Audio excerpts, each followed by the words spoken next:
श्री शिवाय नमस्तुभयम। दोस्तों, आप सभी लोग जानते हैं कि 11 जून 2024 को है मंगलवार पंचमी तिथि। इसीलिए दोस्तों, आप लोगों को इस दिन पंडित जी द्वारा बताया गया अपनी अभी की ही समर्पण कथा में एक लोटा जल वाला जो उपाय है जरूर करना चाहिए। और दोस्तों, बहुत सारे लोगों ने तो यह वाला उपाय करना भी शुरू कर दिया है, पर बहुत सारे लोगों को उपाय समझ नहीं आया है, जिस कारणवश वह अभी तक यह वाला उपाय नहीं कर पाए हैं। तो इस वीडियो में आप लोगों को हम 3 जून, जिस दिन जून महीने का पहला मंगलवार है, इस दिन आप लोगों को एक लोटा जल वाला उपाय जरूर करना चाहिए, जो कि पंडित जी ने अपनी अभी की ही समर्पण कथा में यहां पर बताया हुआ है। तो चलिए दोस्तों, उपाय को शुरू करते हैं। देखिए, यह दिन इतना खास होता है, इतना महत्वपूर्ण होता है। देखा गया है कभी कभी बड़े बड़े पूजा पाठ अनुष्ठान से जो मनोकामना पूर्ण नहीं होती है, वह मंगलवार के दिन एक छोटे से उपाय करने से ही आपकी मनोकामना पूर्ण हो जाती है। और बहुत सारे लोगों ने इस उपाय को किया भी है और उनको इस उपाय को करने का फल भी जरूर मिला है। अगर आप लोग भी इस उपाय को ज्येष्ठ पहेला मंगलवार के दिन करना चाहते हैं, तो आप इस उपाय को पहले अच्छे से समझ लेना, सुन लेना, उसके बाद करना। आपको इस उपाय का फल जरूर मिलेगा। और इस उपाय को करने से आपके घर में चाहे किसी भी प्रकार की दुख और समस्या क्यों ना चल रही हो, आपको उसका कारण भी नहीं पता है कि भाई यह समस्या किस कारण से चल रही है। उसका कुछ भी कारण हो सकता है, जैसे पितृदोष हो सकता है, या किसी भी तरह का मंगल दोष भी हो सकता है, और भी बहुत तरह के दोष होते हैं, कुछ भी हो सकता है। पर आपको इस उपाय को करने के लिए अपने दोष को पता लगाने की भी जरूरत नहीं है। मंगलवार के दिन इस एक लोटा जल वाला उपाय को आप लोगों को कर लेना है। दोस्तों, अब हम समझते हैं इस वाले उपाय को हमें करना किस समय है। तो सबसे पहली बात दोस्तों, हम समझते हैं कि ये एक लोटा जल वाला उपाय करना किसको है।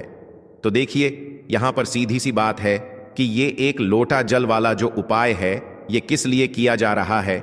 यह मनोकामना को पूर्ण करने के लिए किया जा रहा है, या आपके जीवन में जो दुख और परेशानियां हैं उनको दूर करने के लिए किया जा रहा है, या आपका कोई बड़ा काम है जो कि नहीं हो पा रहा है, आप उसके लिए इस उपाय को कर सकते हो। तो सीधी सी बात यह है कि आप अपनी किसी भी प्रकार की मनोकामना के लिए इस वाले उपाय को कर सकते हो। तो यह उपाय वह व्यक्ति कर सकता है जिस व्यक्ति को अपनी किसी भी प्रकार की मनोकामना भगवान शिव जी से पूर्ण करवानी हो।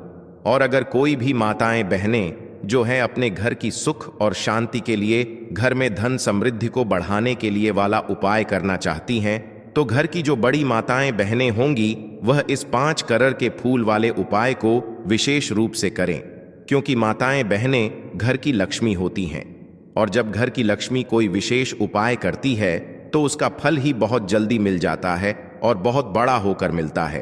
अन्यथा इस उपाय को कोई भी व्यक्ति कर सकता है, चाहे वह बड़ा हो, चाहे वो छोटा हो, चाहे वह बच्चा हो। जिस व्यक्ति को ये एक लोटा जल वाला उपाय समझ आ गया, वह व्यक्ति इस एक लोटा जल वाला उपाय को मंगलवार के दिन जरूर करे, क्योंकि उसको इस उपाय को फल बहुत ही जल्दी मिल जाएगा।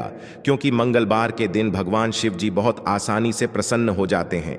तो आइए अब हम समझते हैं कि इस एक लोटा जल वाला उपाय को आपको करना कैसे है, और इस उपाय को करने का जो समय है वो क्या है। तो देखिए, इस मंगलवार के दिन किए जाने वाले ये एक लोटा जल वाला जो उपाय है, यह मुख्य रूप से सुबह के समय होगा। किस समय होगा? सुबह के समय होगा। आपको कोशिश यही करनी है कि सुबह के समय हम इस एक लोटा जल वाला उपाय को कर लें।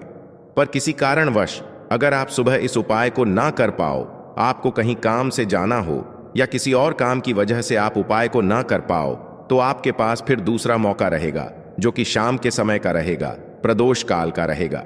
अब भाई, प्रदोष काल का समय भी एक बहुत ही लोगों के मन में प्रश्न बन जाता है कि भाई यह समय होता कब है। हम आपको बता दें, प्रदोष काल का जो एक समय होता है, शाम का समय वो होता है शाम के 6 बजे से लेकर शाम के 7 बजे के बीच का। इस समय के बीच में आप उपाय को करेंगे तो आपको उस उपाय का जरूर फल मिलेगा। तो शाम के 6 बजे से लेकर शाम के 7 बजे के बीच में आप लोग इस एक लोटा जल वाला उपाय को कर सकते हो। तो भैया, बहुत सारे लोग यहाँ पर ये प्रश्न भी जरूर करेंगे कि भाई हम तो नौकरी पे जाते हैं, हम अपनी ड्यूटी पे जाते हैं और आने में हमें देर हो जाती है, तो उस जगह पर हमें क्या करना चाहिए। तो देखिए, उन लोगों को भी टेंशन लेने की जरूरत नहीं है। अगर आप लोग इस उपाय को शाम के समय प्रदोष काल में कर रहे हैं और अगर आप आने में देरी भी हो जाती है, आपको आने में 7 बजे तक आप नहीं पहुंच पाते हो, तो भाई आप 7 तासे या रात 8 बजे तक भी अगर उपाय को करोगे तो भी चल जाएगा। और अगर इससे भी थोड़ा देर हो जाती तो भी आप उपाय को कर सकते हो, क्योंकि मंगलवार का दिन है। यह दिन बहुत ही कम आता है पूरे साल भर में, इसलिए जब आपको मौका मिल जाए, जब आप इस उपाय को जरूर कर लेना। कोई भी उपाय हो, आप कभी भी कर सकते हो। मंगलवार के दिन बस कोशिश करना कि समय के थोड़ा मतलब अंतर्गत ही कर लो, पर किसी कारणवश अगर ना कर पाओ तो फिर आप थोड़ा देरी से भी कर सकते हो। आपको उपाय का फल जरूर मिलेगा, क्योंकि भगवान शिव विजन बहुत ज्यादा प्रसन्न होते हैं सभी भक्त गणों से जो उनको प्रसन्न करते हैं। तो अब हम यहां पर समझते हैं कि आपको उपाय कैसे करना है। सबसे पहली चीज दोस्तों, आपको एक लोटा जल मंगलवार के दिन शिवलिंग पर किस तरह से चढ़ाना है, जिसके बाद आपकी बड़ी से बड़ी मनोकामना पूरी हो जाएगी और आपको अपने जीवन में सब कुछ मिल जाएगा। दोस्तों, जल तो सभी चढ़ाते हैं, लेकिन शिवलिंग पर जो जल चढ़ाया जाता है उसको चढ़ाने का भी एक नियम होता है। किस तरह से आपको वह जल चढ़ाना है, आज की वीडियो में यह हम आपको बताएंगे। और इस तरह से दोस्तों, जब आप जल चढ़ाएंगे, बहुत जल्दी आपकी मनोकामना पूरी हो जाएगी। आपके जीवन में जो दुख और कष्ट हैं, वो भी दोस्तों बहुत तेजी के साथ आप देखेंगे कि दूर होते चले जाएंगे। तो दोस्तों, अगर आप भी अपने जीवन में सब कुछ हाट चुके हैं या आपको लगता है कि अब आपके जीवन में कुछ भी अच्छा नहीं होने वाला है या अच्छा नहीं होने की सारी उम्मीद है दोस्तों, अगर आपके पास समाप्त हो चुकी हैं, खत्म हो चुकी हैं, तो दोस्तों आपको यह एक लोटा जल का उपाय करना है। बस इसके बाद आप देखेंगे कि बहुत बड़ा बदलाव आपके जीवन में आएगा। दोस्तों, जब व्यक्ति हर तरफ से हार जाता है, हर जगह से उसे जब निराशा मिलने लगती है और उसे अपने ही जब पराये लगने लगते हैं, तब दोस्तों व्यक्ति को महादेव की शरण में जरूर जाना चाहिए, क्योंकि महादेव ही एक ऐसे देवता हैं जो कि अपने भक्त की बड़ी से बड़ी मनोकामना को भी बहुत जल्दी पूरा कर देते हैं। और महादेव की शरण में जो भक्त जाता है, कभी भी महादेव उसे खाली हाथ नहीं लौटने देते हैं। अपने उस भक्त की जरा सी पूजा से प्रसन्न होकर अपने उस भक्त के जीवन के हर दुख को वो हर लेते हैं, हर संकट को वो दूर कर देते हैं। तो दोस्तों, देवों के देव महादेव का एक नाम भोलेनाथ भी है। तो दोस्तों, आप सभी जानते हैं भोलेनाथ नाम उनका इसलिए है क्योंकि दोस्तों वह इतने भोले हैं कि अपने भक्त की जरा सी पूजा से ही वह प्रसन्न हो जाते हैं। एक लोटा जल भी यदि कोई महादेव को समर्पित कर देता है, तो महादेव अपने उस भक्त की हर मनोकामना को पूरा कर देते हैं और उसके जीवन में वो ढेर सारी खुशियों को भी भर देते हैं। तो दोस्तों, सप्ताह का जो हर दिन होता है वो किसी ना किसी देवता को समर्पित होता है। उसी तरह से दोस्तों, मंगलवार का जो दिन है, ये देवों के देव महादेव को समर्पित है। यानी कि मंगलवार का जो दिन है, आप सभी जानते हैं कि सबसे ज्यादा पूजा की जाती है महादेव की। इसी के साथ दोस्तों, अगर आप मंगलवार के दिन शिवलिंग का अभिषेक करते हैं या शिवलिंग पर जल चढ़ाते हैं, तो शिव जी आपकी पूजा से बहुत ही प्रसन्न होते हैं और आपके जीवन में जो भी कुछ आपको चाहिए दोस्तों, सब कुछ आपको अपने जीवन में मिल जाता है। तो दोस्तों, कैसे करना है उपाय, किस तरह से आपको एक लोटा जल मंगलवार के दिन शिवलिंग पर चढ़ाना है, सब कुछ आपको वीडियो में बताने वाले हैं। तो दोस्तों, आपको यहां पर एक लोटा जल लेना है अपने घर का, क्योंकि दोस्तों जब आप अपने घर से एक लोटा जल चढ़ाते हैं शिवलिंग पर, तो वो जल शिवलिंग से होता हुआ माता रानी के हस्त कमल पर जाता है और इससे दोस्तों आपके जो पितृ हैं वो भी हमेशा प्रसन्न रहते हैं। तो दोस्तों, आपको एक लोटा जल लेना है अपने घर से और उस एक लोटा जो जल आपने लिया है उसके अंदर आपको डालना है थोड़ा सा गंगा जल डाल लेंगे और एक लोटा जल आप ले लेंगे। इसके बाद दोस्तों आपको लेनी है एक बेलपत्र। तो दोस्तों, वैसे तो 108 बेलपत्र बहुत शुभ मानी जाती हैं, लेकिन एक बेलपत्र भी आप यहां पर ले सकते हैं, क्योंकि एक बेलपत्र से भी शिव जी हमेशा ही प्रसन्न होते हैं। तो दोस्तों, एक बेलपत्र लेनी है आपको, ऐसी जो कहीं से भी खंडित ना हो, यानी कटी फटी ना हो, कहीं से भी पत्ता बेकार ना हो, बेलपत्र का। और डंडी के साथ ही दोस्तों आपको बेलपत्र अपने साथ लेकर के जानी है एक लोटा जल के अंदर। दोस्तों, आपको नहीं डालनी है, जल अलग से लेकर जाएंगे। और एक बेलपत्र जो आपने ली है वो अलग से आपको लेकर के जानी है। महादेव के मंदिर में, आपके घर के आसपास जहां पर भी शिव जी का मंदिर हो वहां पर दोस्तों आपको जाना है। और सबसे पहले दोस्तों आपको क्या करना है, जो जल आप लेकर के गए हैं अपने घर से, वो जल आपको शिवलिंग पर चढ़ाना है। और चढ़ाते समय जब आप शिवलिंग पर जल चढ़ाएंगे तो फेस किधर होना चाहिए, आपका उत्तर दिशा की तरफ दोस्तों आपका फेस होना चाहिए। तो दोस्तों जब भी आप शिवलिंग पर जल चढ़ाते हैं इस चीज का आपको पूरा ध्यान रखना है कि आपका जो मुख है वो पूर्व दिशा में ना हो, यानी पूर्व दिशा की तरफ आपका मुख जो है वो नहीं होना चाहिए, क्योंकि पूर्व दिशा को ही भगवान शिव का मुख्य द्वार माना गया है। ऐसे में दोस्तों पूर्व दिशा की ओर मुख करके अगर आप जल चढ़ाते हैं तो इससे शिव जी के द्वार में अवरोध पैदा होता है और शिव जी आपसे नाराज भी हो सकते हैं।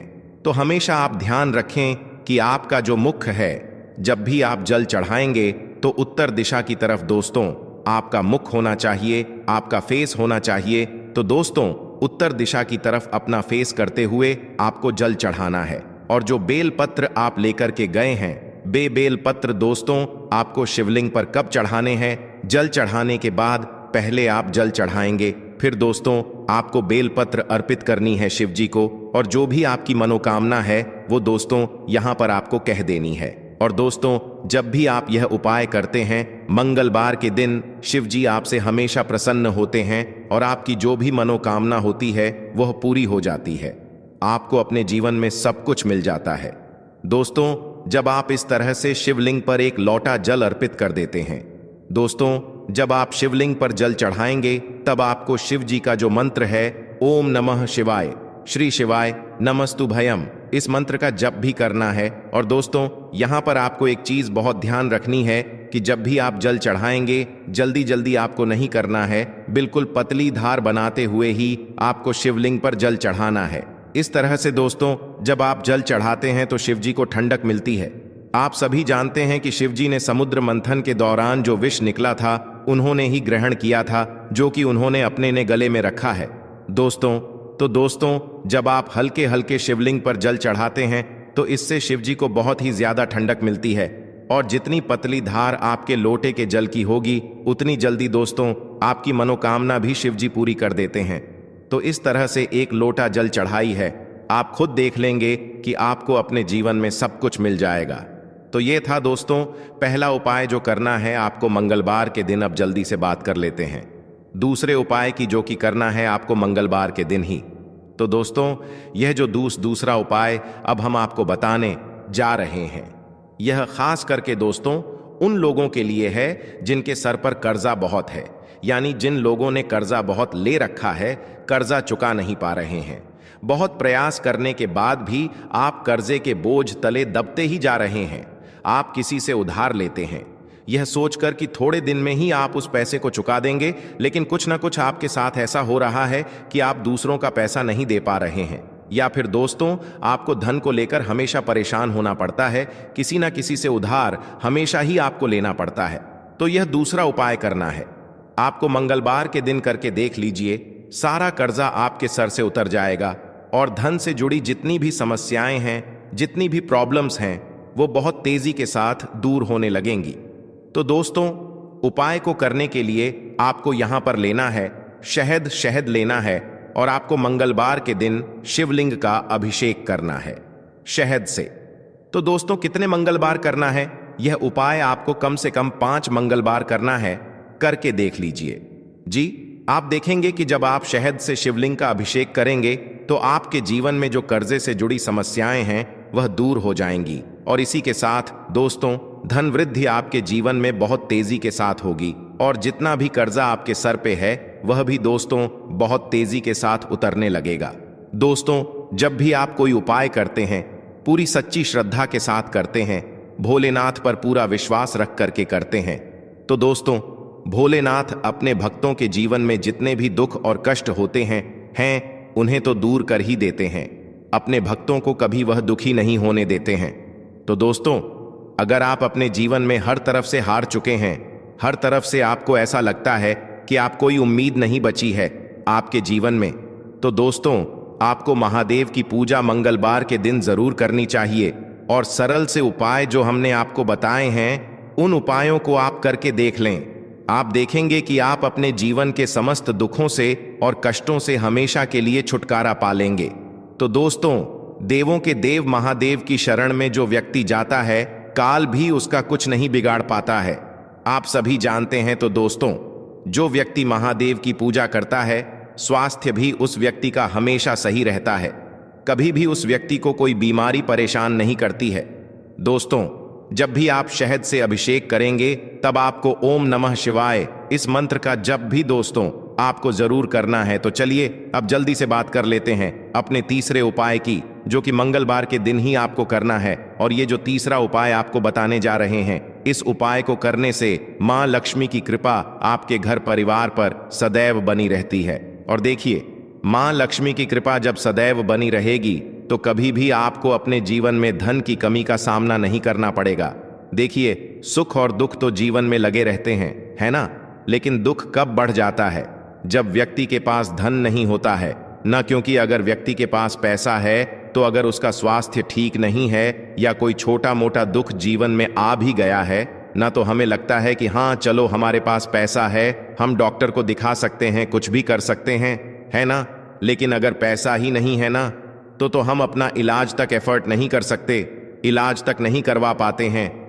जब व्यक्ति के पास पैसा नहीं होता है, तो इससे अंदाजा लगा सकते हैं कि पैसा कहते हैं सब कुछ नहीं होता है, लेकिन ऐसा नहीं है कि पैसा कुछ भी नहीं होता है। पैसा बहुत जरूरी होता है। तो देखिए, करना क्या है। आपको मंगलवार वाले दिन आपको पक्षियों को कुछ ना कुछ खाने के लिए जरूर देना है। आप कहां पर देंगे? देखिए, इसे आप अपनी छत पर भी दे सकते हैं। अब बहुत सारे लोग क्या करते हैं कि पक्षियों के लिए छत पर दाना तो डालते हैं, लेकिन वहां साफ सफाई नहीं करते हैं। उससे क्या क्या होता है कि राहु एक्टिव हो जाता है और फिर बहुत सारी चीजें जो हैं वो जीवन में बिगड़ने लगती हैं। तो आप अपनी छत पर भी पक्षियों को दाना दे सकते हैं। बस ध्यान ये रहे कि कभी भी पक्षियों की जो डीट होती है ना, वो आपके छत पर ना हो। हमेशा साफ सफाई करते रहे। आप ये पक्षियों को दाना किसी बाहर भी जाकर दे सकते हैं। कोई पेड़ आदि है, आपके घर के आसपास कोई गार्डन है, वहां पर भी दे सकते हैं। इस दिन आप पक्षियों की सेवा जरूर करें, उनके लिए पानी की व्यवस्था जरूर करें, क्योंकि इससे क्या होता है कि श्री हरि विष्णु आपसे बहुत जल्दी प्रसन्न होते हैं। और श्री हरि विष्णु प्रसन्न हो गए तो मां लक्ष्मी तो प्रसन्न होती ही होती हैं। तो यह इतना उत्तम उपाय है ना कि मंगलवार के दिन यह जो उपाय है ना, यह सबसे उत्तम माना जाता है। साथ ही साथ अगर आपके घर के द्वार पर इस दिन कोई भी आए, कुछ भी आपसे मांगने, कोई भी जरूरतमंद व्यक्ति हो, कोई गाय हो, कोई कुत्ता हो, उसे कभी भी खाली हाथ ना जाने दें, है ना? अगर कोई भी एनिमल्स आता है, उसे खाने के लिए दें। कोई जरूरतमंद अगर व्यक्ति आपके घर पर आ रहा है, तो उसकी मदद भी आप इस दिन जरूर करें। तो देखिए, बहुत अच्छे से उपाय आपको समझाने और बताने का प्रयास किया है। अगर फिर भी आपको कुछ पूछना हो तो कमेंट सेक्शन में आप पूछ सकते हैं। हमेशा की तरह वीडियो को लाइक और चैनल को सब्सक्राइब करना है।